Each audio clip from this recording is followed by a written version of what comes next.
Lo que hacemos cada domingo es precisamente un diálogo con Dios.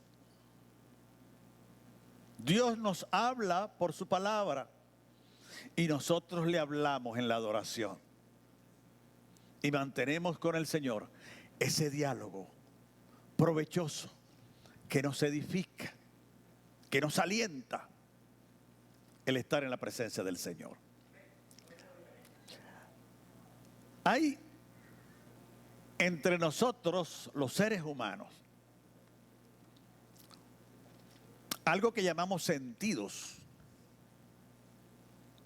Tenemos, según la biología y la ciencia, tenemos 5 sentidos. Los hombres tenemos 5, las mujeres tienen como 10.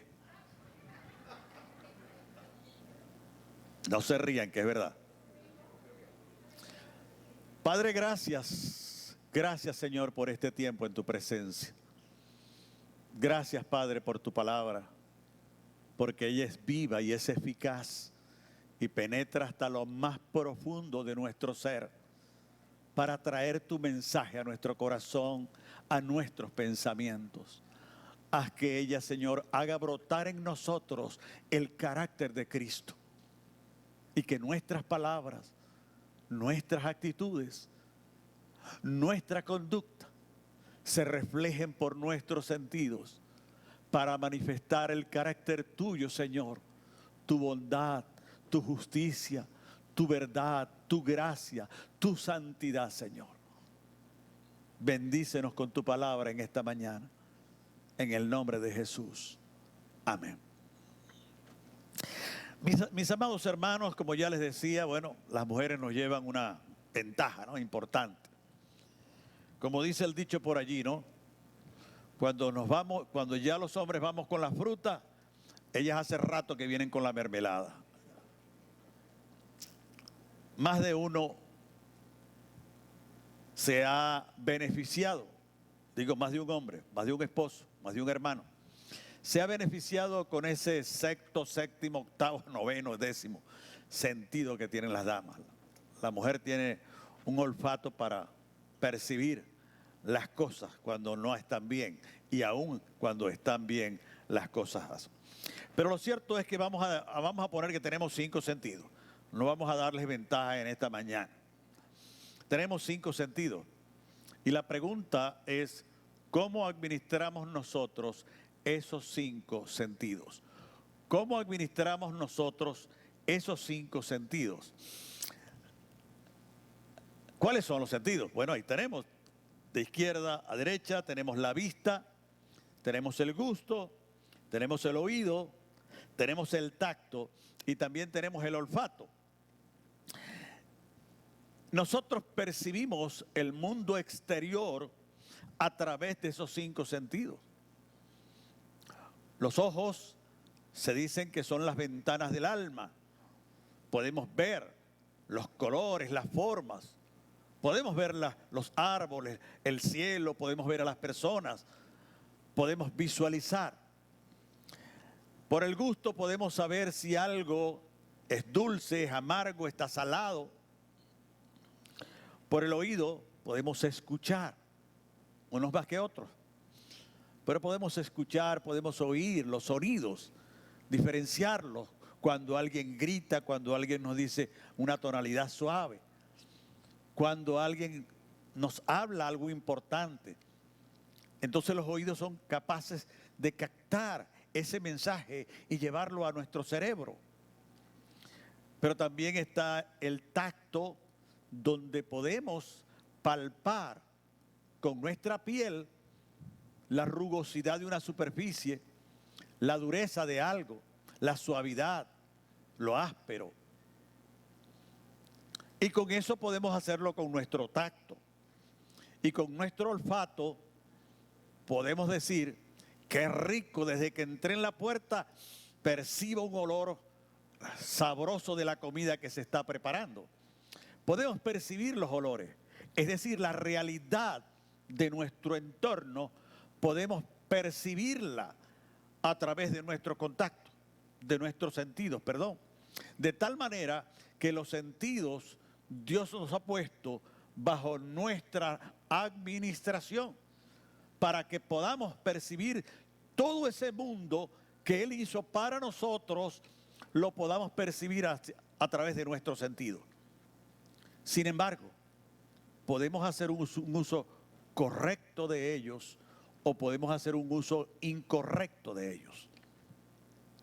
Por eso Dios nos ha hecho administradores, como dice el apóstol Pedro en el capítulo 4, versículo 10. Y que seamos buenos administradores de la multiforme gracia de Dios. Entre ellos, esa multiforme gracia de Dios están nuestros sentidos y tenemos que ser buenos administradores de ellos.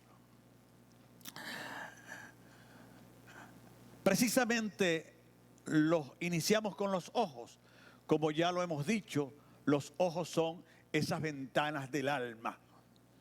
Pero a veces esa alma, esa ventana, ese ser interior nuestro puede ser inundado con cosas que no agradan a Dios, con valores, o mejor dicho, con antivalores a Dios, y penetran por nuestros ojos y contaminan nuestra vida interior, nuestra mente, nuestros pensamientos, nuestros corazones, porque nuestros ojos pueden venir a cosas que no agradan a Dios, que le agradan a nuestro ego, a nuestro yo. Visualizar cosas como está allí, por ejemplo, la codicia de tener mucho dinero. Por ahí dice el dicho popular: el dinero no hace la felicidad, pero ¿cómo ayuda?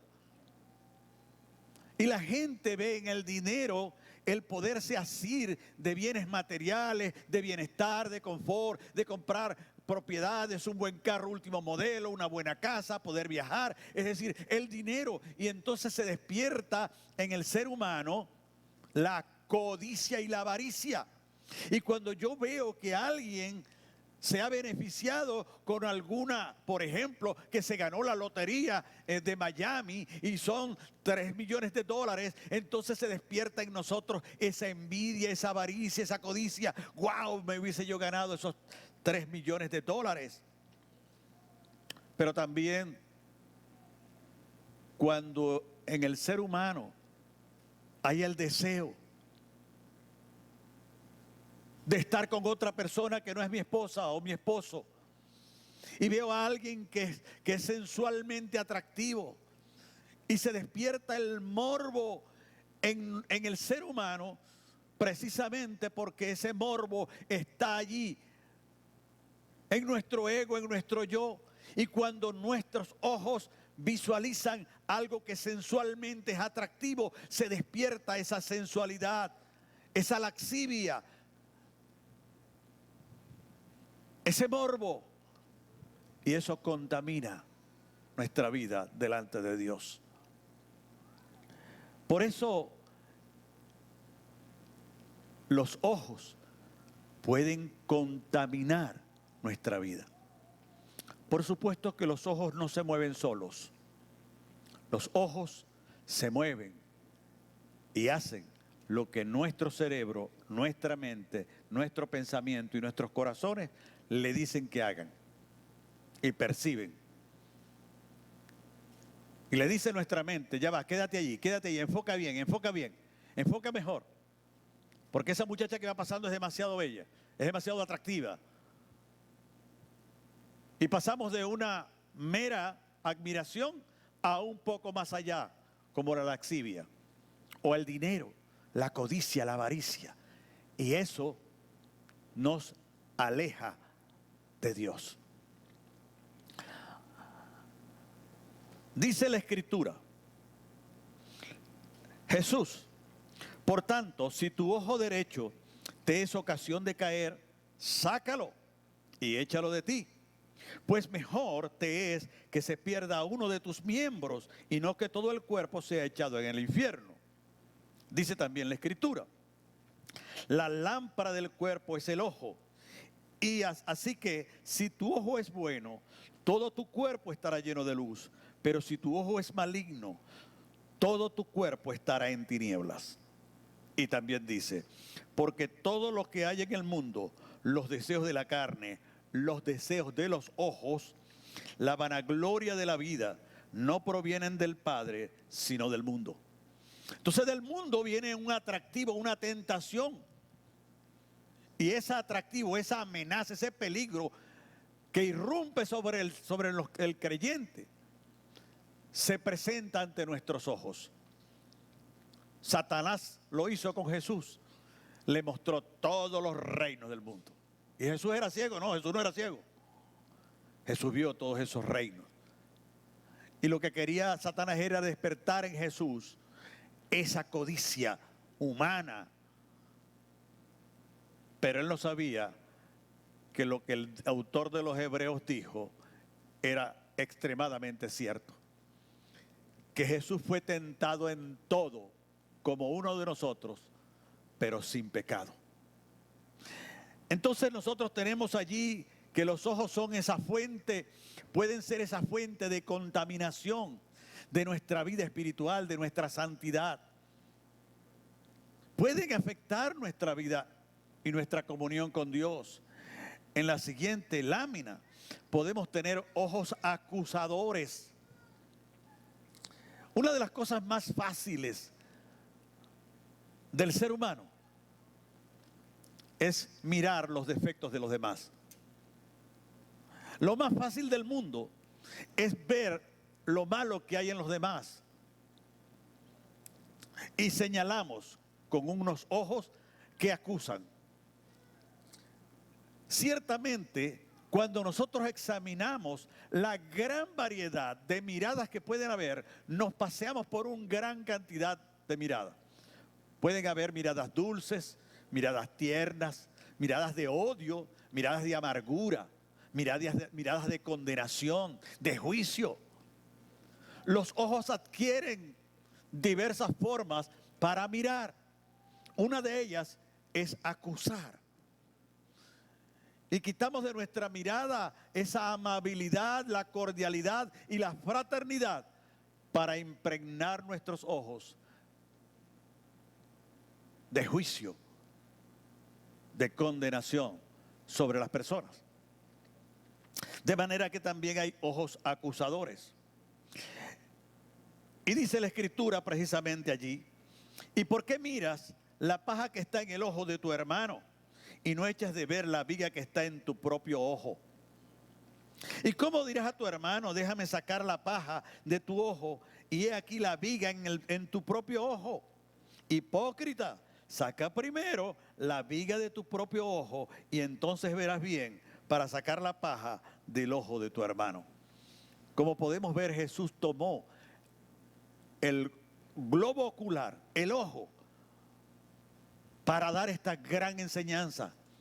Cuando nosotros vemos en los demás sus defectos, los problemas que tienen, y queremos sin examinar nuestra propia vida, que seguramente habrán cosas más horrendas de las que hay en ese hermano, y nos acercamos a él para que él corrija algo que en nosotros es algo muy evidente. El apóstol Pablo dice, si alguno es hallado en alguna falta, vosotros que sois espirituales, restauradle con espíritu de mansedumbre. Porque también tú puedes estar en ese lugar. De manera que cuando vamos a abordar a alguien que está pasando por problemas, hasta en pecado, no lo abordemos con unos ojos acusadores, sino que los abordemos con unos ojos de clemencia y de misericordia. Por eso Jesús dijo, juicio sin misericordia no quiero. No juzguemos a los demás con ojos acusadores, sino con ojos de misericordia.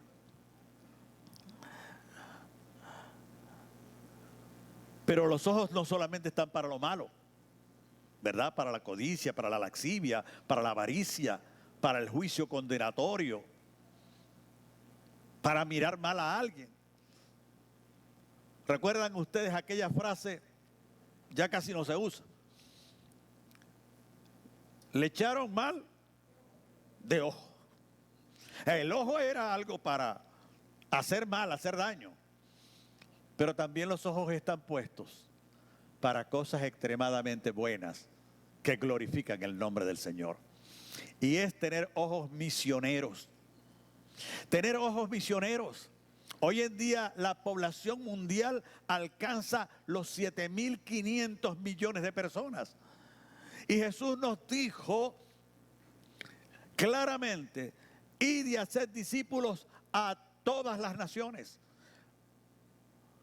A todas las naciones, de manera que lo que Dios, la encomienda de Dios es que nosotros abarquemos a esos 7.500 millones de personas. Por lo tanto, nuestros ojos tienen que salir de estas 4 paredes, de estos 500 asientos. Dios quiere, y con la bendición de Dios, como dice la Escritura, en la armonía, en esa vida comunitaria que estamos teniendo, el trabajo que estamos haciendo, podamos llegar a que nos reunamos estas 500 personas acá y juntos adoremos y alabemos al Señor. Y estamos trabajando para que el Evangelio alcance. Sin embargo, nuestros ojos tienen que ir más allá de estas 500 butacas. Dios no quiere que nuestros ojos solo se fijen en estas 500 butacas. El Señor dice a sus discípulos, ¿no decís vosotros aún que aún faltan 4 meses para la siega? He aquí yo os digo, alzad vuestros ojos y mirad los campos, porque ya están listos para la siega.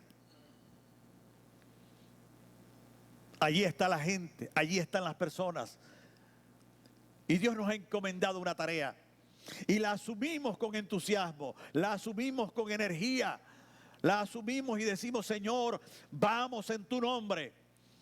Y ya se está haciendo, se está planificando un trabajo hermosísimo. Y vamos a dejar cada uno de nosotros nuestros asientos. Y yo voy a estar dejando este lugar para ir allá afuera a buscar y alzar nuestra mirada por encima de estas 4 paredes. Y les animo y les invito a que juntos hagamos lo que Jesús dice. Alzad vuestros ojos y mirad los campos, porque ya están blancos para la siega. Allí vemos, ¿qué vemos allí? ¿Saben ustedes cuál es ese edificio? Alzad vuestros ojos y mirad a San Martín, que ya está listo para la siega. Y aceptamos el reto. Y aceptamos el desafío. Y aceptamos lo que el Señor dice. Alzad vuestros ojos y mirad los campos, porque ya están listos para la siega. Allí hay muchas familias que están esperando por nosotros. Y no solamente allí en San Martín, sino en Dos Caminos, en Santa Lucía, en todos los edificios que están acá en el frente, en Cerros de Marín. Y vamos a abordarlos y vamos a llegar, hermanos, con jornadas sociales entusiastas, con medicinas, con consultas médicas, con cortes de cabello, con jornadas de psicopedagogía, de orientación legal, también con odontología. Vamos a ir con todo y vamos a ir también con la palabra de Dios. Y vamos nosotros a tocar esos corazones. Es lo que el Señor quiere, que nosotros toquemos y se cumpla lo que dice Apocalipsis 3:20. Yo estoy a la puerta y llamo. Si alguno abre la puerta, yo entraré y cenaré con él y él conmigo. De tal manera que, amados hermanos, tengamos ojos misioneros y levantemos. Se ha puesto delante de nosotros un reto inmenso. Y vamos a verlo más adelante. Una fotografía de ellos. ¿Recuerdan la familia que estuvo aquí con el proyecto Chiriana? Hermanos, lanzaron un tremendo desafío a la Iglesia Bautista de la Fe. Cuando estuvimos reunidos los pastores en nuestra reunión mensual, allí en la primera Iglesia Bautista, plantearon la necesidad del apoyo de las iglesias para ese proyecto Chiriana. Ese proyecto Chiriana no es otra cosa que llevar el evangelio a 2 familias venezolanas con sus hijos Se van a meter en lo más profundo de la selva venezolana para llevarle el evangelio a una tribu que no ha conocido al Señor, que no ha escuchado hablar de Jesús. Eso implica que ellos van a meterse allí y van a aprender el idioma, van a aprender la cultura, van a escribir el idioma de los chirianas, porque no hay escritura.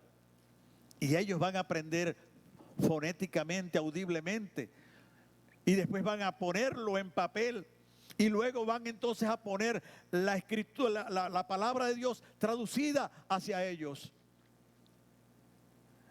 Cuando yo escuché eso y dijeron quiénes se quieren anotar, yo alcé mi mano. La Iglesia Bautista de la Fe se anota en ese proyecto. La Iglesia Bautista de la Fe siempre ha sido misionera. Y lejos de abandonar esos ojos misioneros, los vamos a reforzar.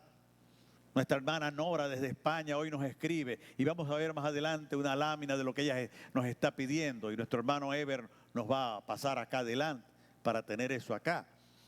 Pero tenemos que tener ojos misioneros. La hermana el hermano Braulio y la hermana Jacqueline están saliendo a Oriente para compartir el gran trabajo misionero que ha consistido en traducir las escrituras a varios idiomas, a varios lenguajes indígenas. Y nos gozamos en el Señor. Y pronto los vamos a tener en el seno de nuestra iglesia, compartiéndonos con la gloria de Dios que les ha permitido esto. Tengamos ojos misioneros, amados hermanos. Pero también tengamos ojos de compasión. En este tiempo, ciertamente, hay muchas carencias en nuestro país. Familias de duelo, familias con poco alimento, familias que por la migración han quedado niños y abuelos abandonados, pasando necesidades. La iglesia de Cristo mira, observa y ve esta situación como Cristo lo vio. Y saliendo Jesús, vio una gran multitud y tuvo compasión de ellos. Dice, vio los ojos y tuvo compasión de ellos y sanó a los que de ellos estaban enfermos. Tenemos que tener ojos de compasión. Ante la necesidad humana, ante la enfermedad, no podemos mirar para la acera del frente, para la otra acera, para el otro lado. ¿Recuerdan ustedes la parábola del buen samaritano? Pasaron dos religiosos, un sacerdote y un escriba, y vieron la necesidad humana de esa persona herida y lejos de detenerse, brindarle los primeros auxilios, todo, miraron para el otro lado los religiosos, los que estaban llamados a ser sensibles al dolor humano, a la necesidad humana. Lo que hicieron fue mirar para el costado y seguir derecho. Le pasaron por un lado y vino otro que no tenía, más bien no estaba llamado a hacerlo, y se detuvo, miró con ojos de compasión a aquella persona, le brindó ayuda, lo tomó en sus brazos, lo montó en su caballo, lo llevó a la ciudad, lo puso en un recinto, en un lugar, en una posada, y costeó todos los gastos que se requerían para la salud de aquella persona. Fue movido a compasión. La iglesia de Cristo es una iglesia compasiva. Lo que hemos hecho con la hermana Sonia refleja nuestra compasión, porque nos condolemos los unos a los otros. Es sentir pasión, compasión es sentir pasión por la necesidad del otro, por sus enfermedades. A veces no tenemos dinero, pero tenemos tiempo y tenemos esfuerzo. Y ahí tenemos el caso de nuestra hermana Leida, que ahora nuestra hermana Sonia no la puede atender. Y tenemos que ver a nuestra hermana Sonia, a nuestra hermana Leida con ojos compasivos, con ojos de compasión. Y a los pobres de nuestra ciudad debemos verlos con ojos de compasión. Y a las prostitutas de nuestra ciudad debemos verlas con ojos de compasión, como Jesús lo hizo. No con ojos de juicio, no con ojos acusadores. Los fariseos le decían, ¿por qué su maestro come con prostitutas, se junta con prostitutas, con publicanos y pecadores? Porque Jesús veía, y él lo dijo claramente, no he venido a buscar a justos, sino a pecadores al arrepentimiento. De manera que la compasión deben ser nuestros ojos para Él. ¿Se suman a eso? ¿Alguien dice amén a eso?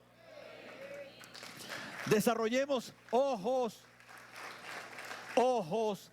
misioneros, ojos compasivos, ojos que miren a Jesús.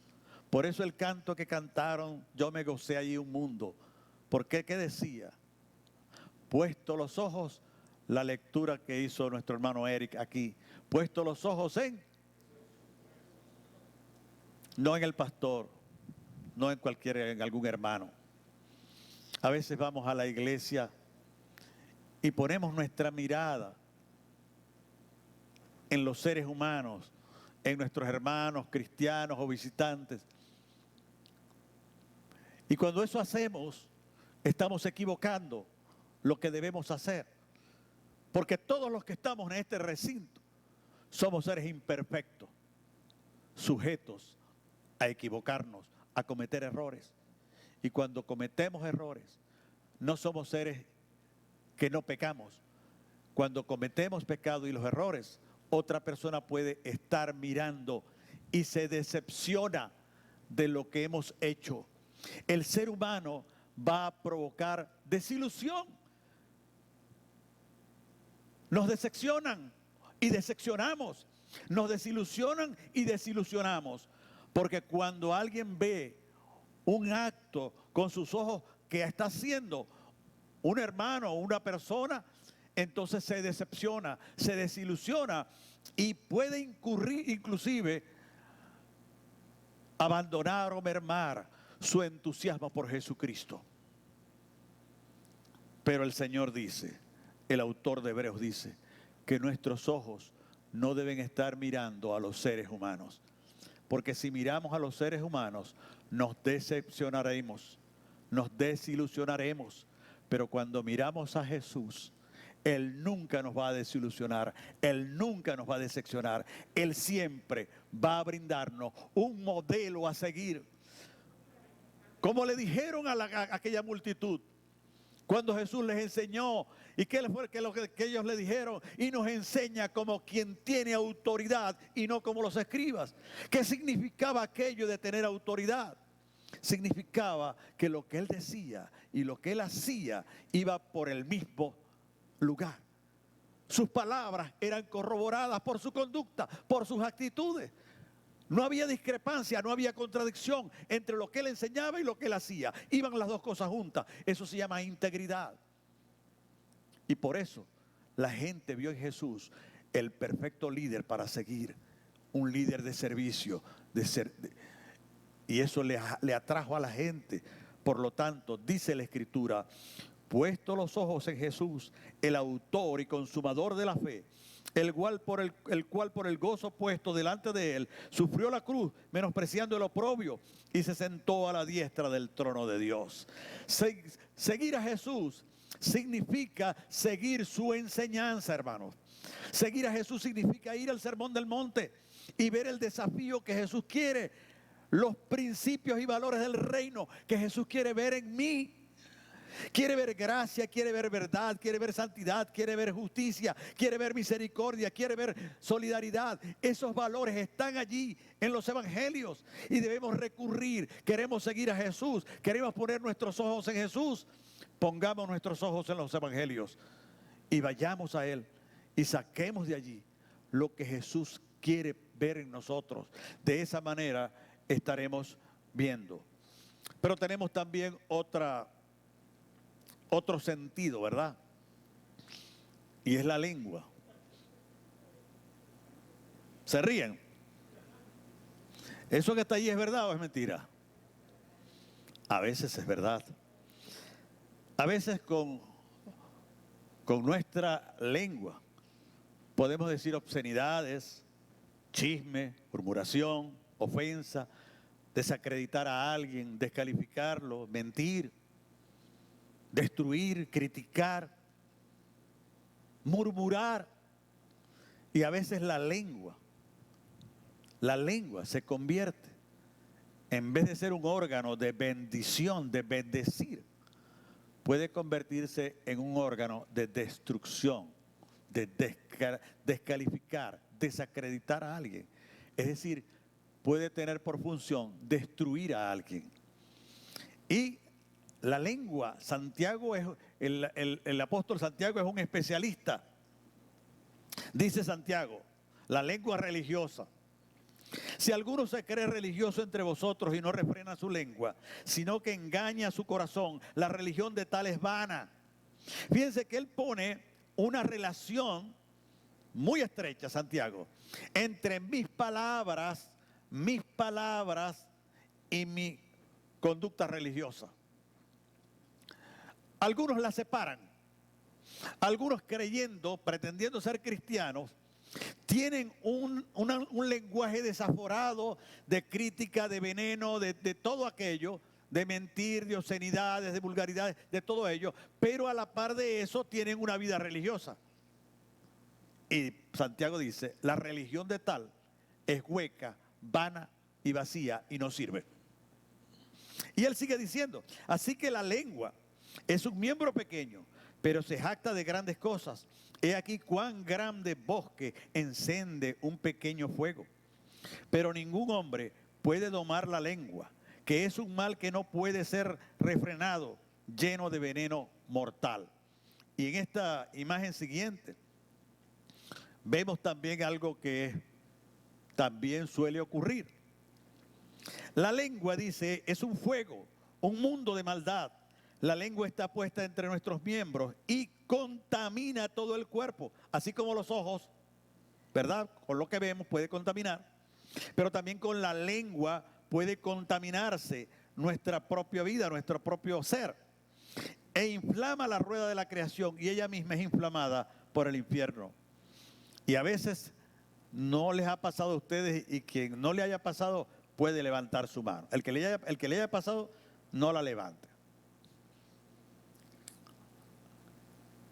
Que usted hablando con otra persona, puede ser su esposa, su esposo, su hijo, su vecino, su compañero de trabajo, etcétera, cualquier persona, donde usted eleva la voz o la otra persona eleva la voz, ¿y qué hacemos?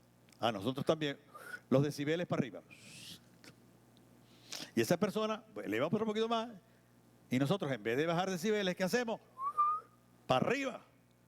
Y llega el punto en que los decibeles sean tan altos que lo que se está es allí, esa figura que está en pantalla. Y lo que sale por nuestra boca no son palabras de bendición ni de edificación, sino las palabras que destruyen. Y eso no es lo que Dios quiere, es una lengua incendiaria, porque lo que se bota es fuego por allí. La lengua es indomable y es venenosa. Ningún hombre, dice allí el libro de Santiago, la lengua indomable y venenosa. Ningún hombre puede domar la lengua, que es un mal que no puede ser refrenado, llena de veneno mortal. Cuando una relación fraterna, agradable, solidaria, es contaminada por un malentendido, por un chisme, por la envidia, por todo aquello, y la lengua puede separar buenas relaciones fraternales, cariñosas, y hace mucho daño y introduce veneno en una relación cordial. Pero también, ¿verdad? La lengua, y vamos a tener, no tiene todo siempre un uso malo. Por eso comenzamos diciendo la administración de nuestros sentidos. ¿Podemos usar la lengua para mal? Sí. Pero podemos usar la lengua para bien. Gloria a Dios por eso. Podemos usarla para bendecir. Lo primero que debe ser nuestra lengua es para adorar a Dios, como lo hemos hecho en esta mañana, que hemos adorado a Dios, le hemos bendecido. Y entonces, y mi lengua, dice el Salmo 35, mi lengua hablará de tu justicia y de tu alabanza todo el día.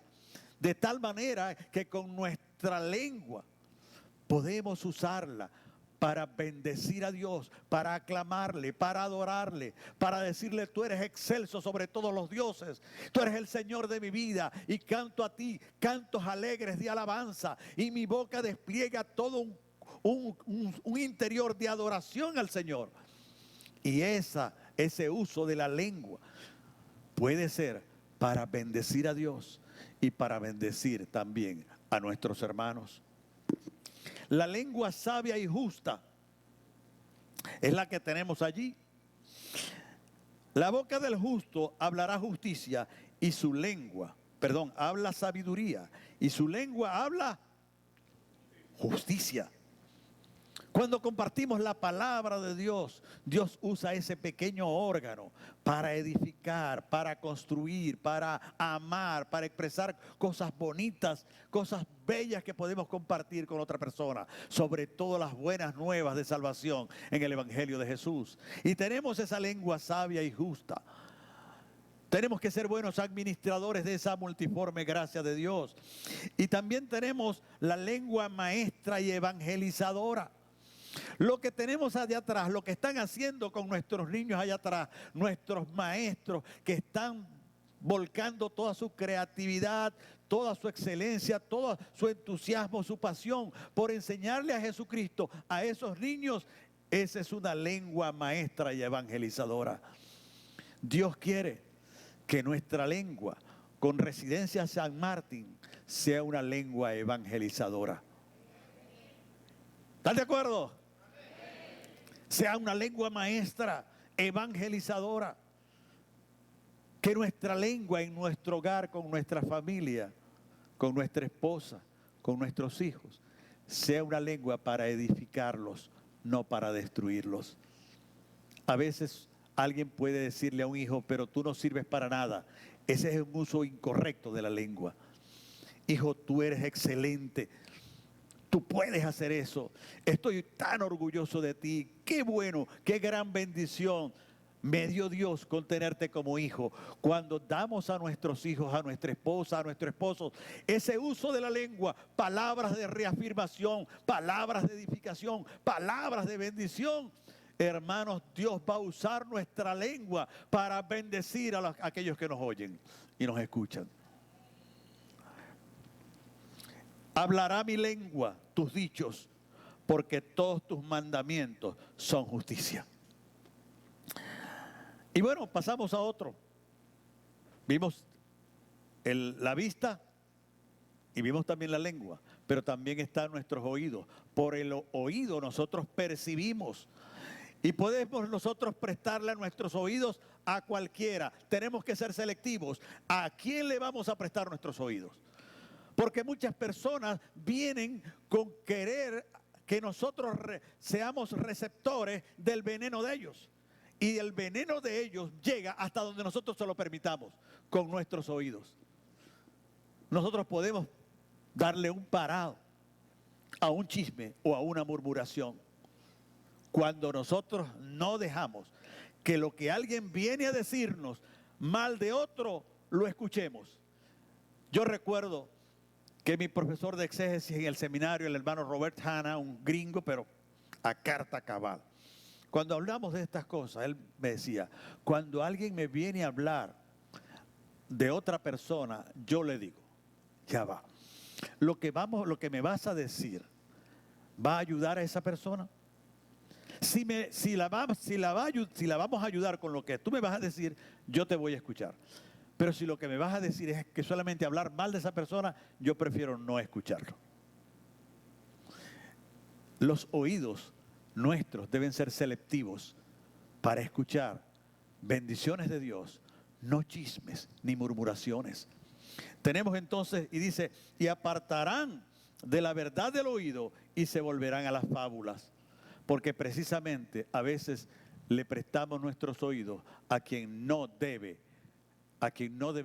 escuchar, porque lo que viene es a inundarnos con pesimismo, con toxicidad, con negatividad, con chisme, con murmuración. Hablar mal de los demás. Usualmente ven el vaso medio vacío en vez de verlo medio lleno.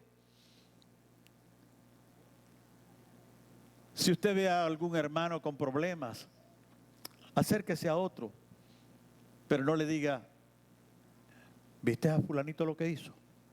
No, no haga eso, hermano. Acérquese a otro y diga, mira, ¿cómo crees tú que podemos, como dice el apóstol Pablo, restaurar a ese hermano desde nuestra condición humilde? Porque también podemos estar en esa misma situación. Escuchar para bendecir y para ser bendecidos. El oído escucha cosas incorrectas, pero también el oído escucha cosas buenas. La fe viene por el oír de la fe viene por el oír. Podemos tener nuestros oídos prestos a escuchar la superficialidad de la gente o las cosas importantes de Dios que Dios tiene para nosotros. Depende de nosotros, depende de nuestra capacidad de administrar. En vez de yo escuchar un chiste de mal gusto, grotesco, obsceno, escucho una alabanza al Señor. Y mi vida va a ser más edificada que escuchar de repente con un chiste obsceno. Alguien pueda reírse de eso, pero eso contamina la vida. Mientras que una alabanza, por eso el apóstol Pablo dice, si hay virtud alguna en esto pensad, en la amabilidad, la cordialidad, la bondad, la mansedumbre, la fe, la templanza. Él dice, si hay virtud alguna en esto pensad.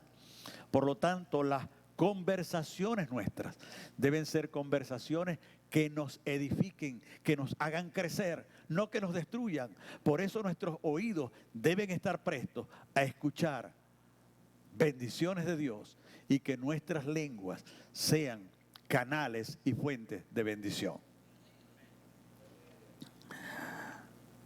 Pero también está, ¿verdad?, el tacto, las manos y los pies. Podemos recibir cuando algo es áspero, suave. Y ahí ustedes ven un semáforo, ¿verdad? ¿En qué color está? ¿Y qué significa eso? Stop. Pare. No pase. A veces, la vista morbosa, codiciosa, avariciosa, llena de laxivia, va un paso más, porque miró lo que no debió haber mirado y escuchó un susurro de una persona que no debió, por ser casada, no debió haber susurrado a mi oído. Y le doy, como dicen por allí, una cosa lleva a la otra. Y terminamos, ¿qué? Con un contacto carnal y corporal. Y se consuma. Y como dice la Escritura, el apóstol Pablo, y el pecado, una vez que ha sido consumado, da a luz muerte. Y eso Pablo quiere decir, da a luz la ruina moral y espiritual. Cuando nuestros sentidos los ponemos al servicio del pecado, sobreviene sobre nosotros la ruina moral y espiritual.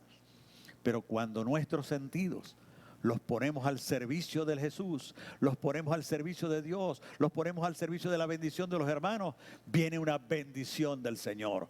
Por eso el salmista dijo, mirad cuán bueno y cuán delicioso es habitar los hermanos juntos, fraternalmente en armonía, porque allí envía Jehová bendición y vida eterna. Y hermanos juntos en armonía significa edificándonos los unos a los otros, ayudándonos los unos a los otros, perdonándonos los unos a los otros, sirviéndonos los unos a los otros. En esa circunstancia, Jehová envía bendición y vida eterna. Finalmente, y no se vayan a reír, ¿verdad? Tenemos allí el olfato, la nariz. ¿Han escuchado ustedes la expresión, no metas tu nariz donde no te han llamado?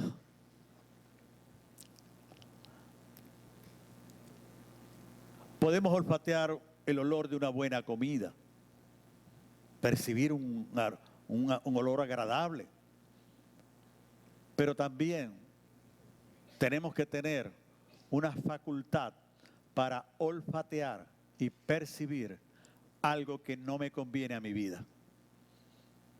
En forma figurada, tenemos que tener esa capacidad de sabueso, que es ese perrito que mantiene pegado su hocico al suelo, olfateando, olfateando, olfateando, y puede ir hasta donde está lo que él anda buscando. Tenemos que tener una capacidad para olfatear las situaciones que no nos ayudan, que nos van a destruir. Y tener esa capacidad de olfatear y decirle, no, esto no es conmigo. Nuestras esposas son especialistas cuando nos dicen, mira, yo creo que ese negocio con fulano no te conviene. Y uno le pregunta, ¿por qué? No sé. Pero lo perciben. Y por lo general tienen razón. Es esa capacidad de percepción de lo malo en todo ámbito de nuestra vida. Seamos capaces de saber que nuestros ojos, nuestras palabras, nuestro tacto deben ser para bendecir. No hay cosa más sabrosa que un abrazo fraterno en el Señor, ¿verdad que sí? Un abrazo sabroso. Cuando yo abrazo a mi hijo, es algo sabroso y nos abrazamos y nos sacamos los gases, ¿verdad? Porque usamos nuestro tacto para bendecir y no para destruir una vida, una familia, sino que precisamente, ¿recuerdan ustedes cuando María, la hermana de Marta y Lázaro, derramó aquel frasco de perfume sobre Jesús? Aquel perfume de gran precio, de nardo puro, 300 denarios, mucha plata, pero ella derramó aquel perfume sobre Jesús. Y dice la Escritura que todo el lugar se llenó del aroma de aquel perfume. El perfume sobre quién fue vertido, sobre Jesús. Pero ¿quiénes disfrutaron del olor del perfume? Todos los que estaban en el recinto. Y me imagino yo como esa mujer que aparece allí, inhalando el aroma que despliegan estas flores. Así nuestra vida en Dios debe desplegar un aroma de bendición. Donde quiera lo que digamos, lo que veamos, lo que escuchemos, lo que pronunciemos, sea un olor agradable a Jesús. Que nuestras palabras huelan a Jesús. Que nuestras miradas expresen las miradas de Dios, de compasión misionera. Que nuestra vida toda pele un olor a santidad, a integridad, a servicio, a amor por el prójimo, a los unos para los con los otros. Usar nuestro olfato para distinguir lo necio de lo sabio y escoger lo mejor. Mis amados hermanos, Dios nos ha dado 5 sentidos para ser correctamente utilizados en bendición de su iglesia, de la familia nuestra, de nuestros hijos, de nosotros mismos, de nuestro matrimonio, de nuestro hogar, de nuestros hermanos. Seamos fuente y canal de bendición, usando con bendición los sentidos que Dios nos ha dado. ¿Están de acuerdo? Si lo están de acuerdo, vamos a darle un aplauso al Señor y asumamos el compromiso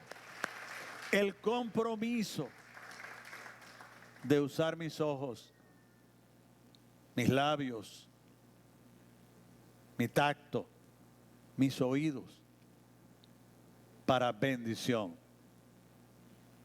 Dios nos bendiga.